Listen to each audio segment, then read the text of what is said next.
So now we'll go over a few important things about our Mycentennial. This is another website that you have access to. This is where your email used to be, but it's not anymore. But there are some important things you should know as a student.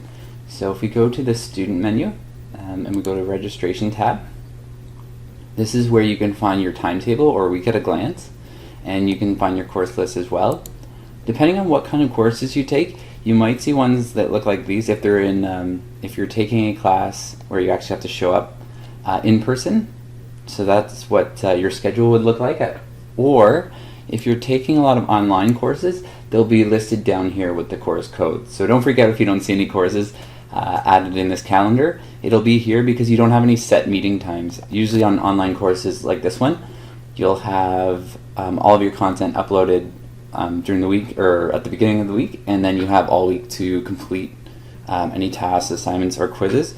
And so it doesn't have a set meeting time like this course does. So those will be listed right here if you had any online courses like this one. Alright, so we'll just exit out of this week at a glance, and now we'll go to financial services. And if you want to try and apply for any scholarships, they're all listed right here. So if you wanted to apply to any, or just check them out, see if any of them are available to you, that's where you'd find them. And then we'll go to our student records tab. And I think the most important thing about this tab is viewing your unofficial transcript, which will see your mark in a letter grade. You won't actually get the score, like if you got a 92% in the course, you would see that on Mycentennial, but you would see an A+ if you got over 90%. So that's where you do it. And then if you need a printout of your transcript, you can request it here.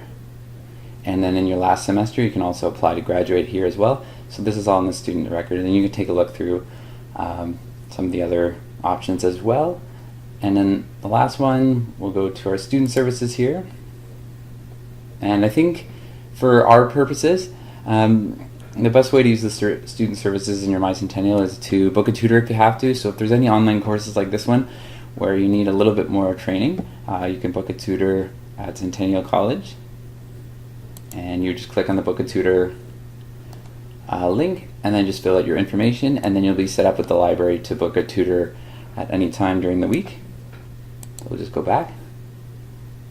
And also, you might want to pay attention to this. If you're really strong in a subject and you want to be a tutor yourself, you could look at library job opportunities. Right now they're looking for an accounting and business math tutor, but sometimes if you complete this course, they might be looking for a PowerPoint tutor, you never know. So that's where you would look for that as well.